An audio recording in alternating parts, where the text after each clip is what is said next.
Hey, how's everybody doing today? It's still Ascension time. Marlon here, and I felt like I wanted to reach out and have a little bit of a conversation about ascended masters and everything and all there is that goes about those words, who, what they are, the false, the fake, the real, and the great. So I'm going to share just what I know and I'm not claiming that I know it to be 100% right, but I feel like what I know is resonant.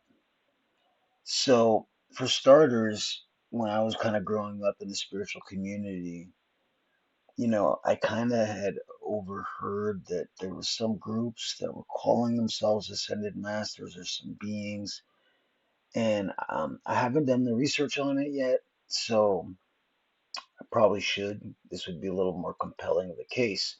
But nonetheless, what I heard was these were beings from the fifth dimension calling themselves ascended masters and having, different groups in the New Age movement follow them or kind of, follow their teachings.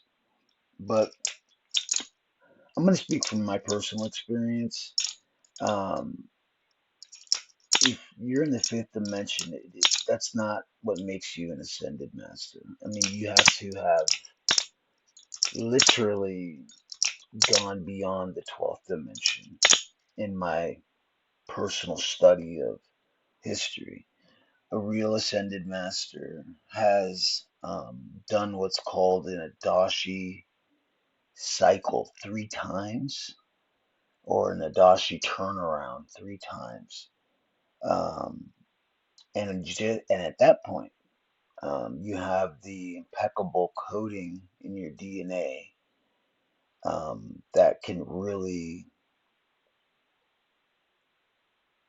pronounce yourself as an ascended master, so to say.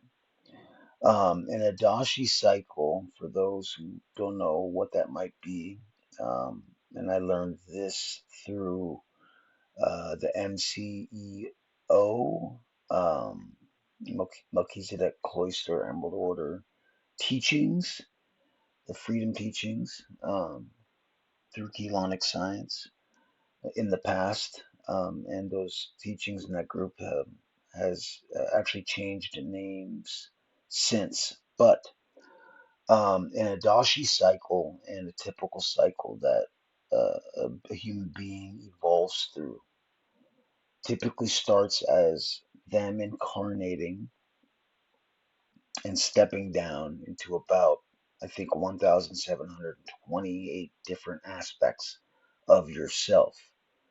Um, and that goes from, in the, coming out into individuation as a avatar, and then that avatar, um, well, you come out as an avatar, then stepping down into maybe 12 oversouls, and each of those oversouls stepping down into 12 souls, and each of those souls stepping down into probable selves or incarnate selves, probable selves, aspects of yourself. Um, so that's a typical down step chart of how the incarnation process works when you come from source, or from wherever. You might be coming from a higher dimension and you came here to help. Um, but typically, in a normal evolutionary cycle, that's how a being would um, downstep and incarnate itself here in the third dimension. Well, not anymore, but we're in the fourth dimension now. I believe very strongly. But back then into the third dimension. So that's a lot of parts. 1,728. and having to clear that karma and integrate all those parts. And that's something I did earlier when I worked rigorously for 10 plus years in a spiritual group where I learned a lot of things. But the goal that I had and that we learned and we were shooting for in the group was to essentially ascend, to be able to take our bodies through the ascension process. And a typical ascension process is not like the one we're going through now, where you have the entire planet and all the human beings and life forms on it ascending all at once. Um, it was different in the past. I believe it was a little more individualistic. You could kind of pick and choose if you had the coding, um, the DNA coding to ascend, and you had the right energetic environment and the right alignments. Jeshua with the J, Jeshua, I believe is the real name of Jesus. Jeshua ascended, and he did it, in the through the pyramid. I believe in the Great Pyramid of Giza, and he took his body, and that's pretty much what ascended masters are. I mean, I call them the back and forthers. We also used to call them star riders. They are their own gates. They don't need an external gate. They're not necessarily gate walkers. I mean, they can walk through gates, but they are gates. They can open gates, and essentially, I believe all of us can do that. But particularly with the ascended masters, they also don't call themselves that. It's just there's too much ego involved, and that word master gets really distorted or has been distorted here on this planet.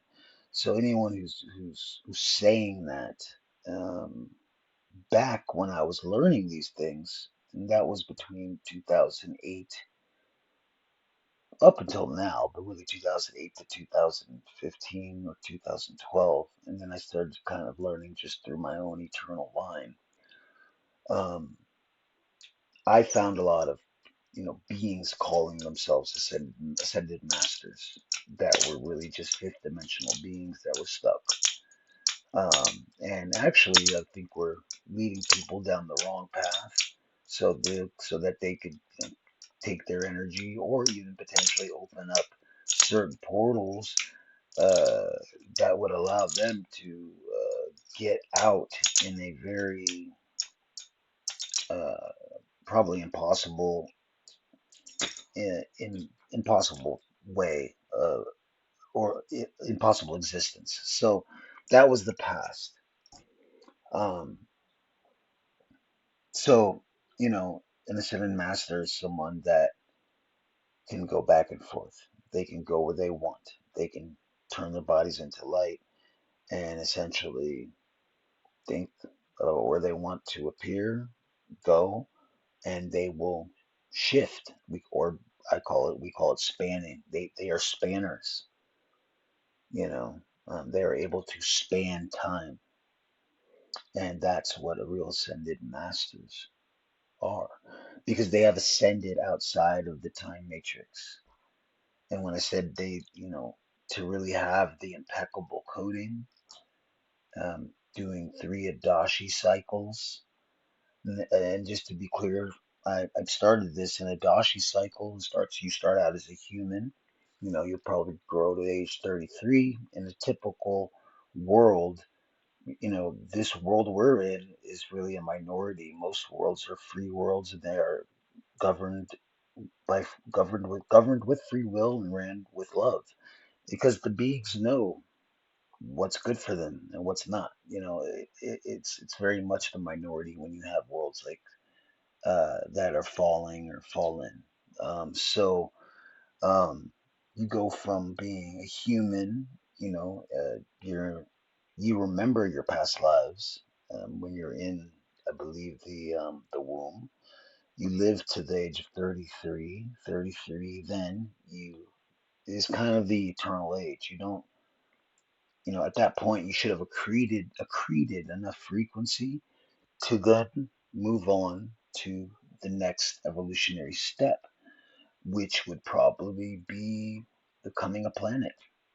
And then, after you have that experience of being a planet, then you would step to the next level and see what it's like to be a cosmea, which is a cosmos. And after experiencing, your cosmic self or experience being a cosmea, there are maybe a couple other um, expansive uh, steps for your consciousness to move into, all the way until you've pretty much experienced everything, every form of being. Um, and at some point in that process, you experience being a star, then you experience being a sun, and then you have this choice where when you're done, you can go back to source, and that doesn't mean you lose yourself or your individuality. You go back to source with those experiences, and you live as one, as source, um, but just not individuated. Um, or you can choose to come back and do some things, you know, um, in uh, the time matrix or in other places, other worlds, or just do what you want to do or experience what you want to experience. And so some beings, and this could be wrong, but some beings, I believe, choose to, once they've done one Adashi cycle, or maybe even three, they might just, some of them I've heard just choose to kind of stay in in the creation to simply be protectors, to help source in the event of problems, kind of like a failsafe. I would call it like a control group, a group which is source itself, that if and when needed, is there to um, respond to calls or respond to a call when there's a call made for help, when there is um, whenever there's an infringement on free will that is, um, I guess, so bad that source has to intervene. And that's kind of where I feel like we were at, in the planet. You know, it's a whole different perspective I've had. Kind of coming to connect and understand more about this planet being a soul. And but I mean, it's not that I didn't know it before, just different experience with it. So I'm gonna begin kind of sharing some experiences I've had that I think can speak to ascension and what being an ascended master is like. A lot of us down here are, or some, a lot are, but you just don't remember. Um, but it's not like I think everyone is. It's weird. I mean, you may have the DNA codes dormant in you from past lives of having already done a lot of missions like this one or other ones, to have. earned those kind of to have earned those codes. So, you might just be down here, and then if it's needed, you turn on, and your codes kind of flip on. But there's so many things that um, I would call it, a star writer can do. And I'm going to share a little bit about some of the histories that have kind of remembered and I've studied. But also, there's just something about people that can span. I always say people that can take their body, people that can slide. You can actually ascend just with your consciousness.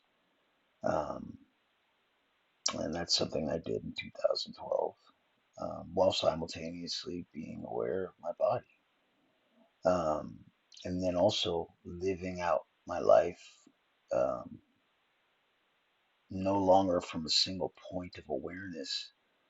You do fully come to understand what it means to be a we, because you start to feel the entirety of yourself, your other parts, the parts that are stuck, and you really have no choice but to go save and help them in whatever way you can, um, you know, within um, divine law and universal law, cosmic law, and it's all done out of eternal love. Um, and as you kind of um, re-reverse your DNA,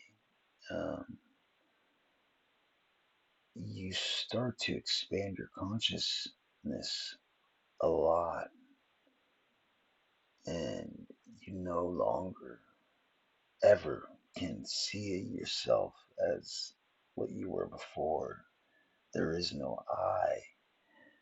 We've always been a kind of a collective, and in the higher worlds, the beings and the consciousness is connected. So you can't really lie because people already know what you're thinking.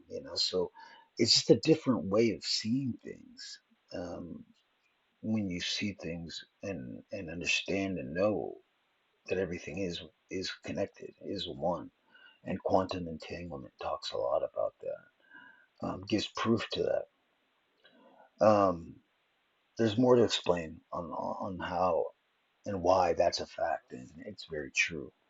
But the key to what I'm trying to help people understand is that when you can get to a point of seeing beyond yourself and just being love, because that love consciousness, this eternal love field, this wave of love, um, love consciousness that comes from beyond this creation, that comes from beyond this creation, that I felt kind of come in to me, and uh, as kind of like a higher aspect of me that I integrated in 2018, completely changed my life. And I no longer even see things as a person. It's very interesting. And there's a lot to understanding time, because ascended masters can change the future, they can shift timelines, they can do a lot, they can pretty much do a lot. And it's incredibly intelligent and high level. And so this would be the beginning of a few conversations about what it's like to be an ascended master, um, at least under what I feel I am, and that comes from no ego. And I don't really need to call it that, but I'm gonna call it that because I've gone through it, and I know that there's others out there that have too, and the masks are off, and it's time to start being who you really are. And if it's in alignment, you know, I'd like to be able to open a school and start at least teaching, whether it be intergalactic history or just simply what does it mean to even ascend. How do you slide? I can help. I can teach people how to slide their consciousness, but it may not be needed. And maybe what I learned during that time period may not be applicable now. But I have a feeling there's some things I know that can be helpful. So um, it's more the perspective. It's just knowing about you're not just what you see outside these eyes. You're actually all of this, and you're over here, and you're over here, and being able to understand that and to do things from a place of love and giving just because like it feels right and it because you are source is the most beautiful, most expansive, most joyful thing ever. And it's about also going back home, and going back home is just getting back into alignment fully. And I don't mean just with your incarnation here, because as I expanded, many different parts had to be realigned, and also cosmically on higher levels things needed to be aligned. And so I'm a pretty big being. I don't even really know what I am, but I know I came from a place beyond the birth or beyond the birth of this creation. And it's just a place that's all love. So um, let's talk more. It's a sensitive subject. Um, and I don't know how much I'm going to reveal about it because, a lot of those beings that have accomplished getting out, the AMs, you know, they tend to work just by themselves from and with and through their own eternal line because they have to be strong like that and they have to have that strength and that confidence and trust in their eternal selves. Um, so we'll see as time goes what I choose to share. But I just wanted to begin to share that this is something I believe pretty much if all humans can do. Um, so it might be the time to start becoming what we were always destined to be. I love you all.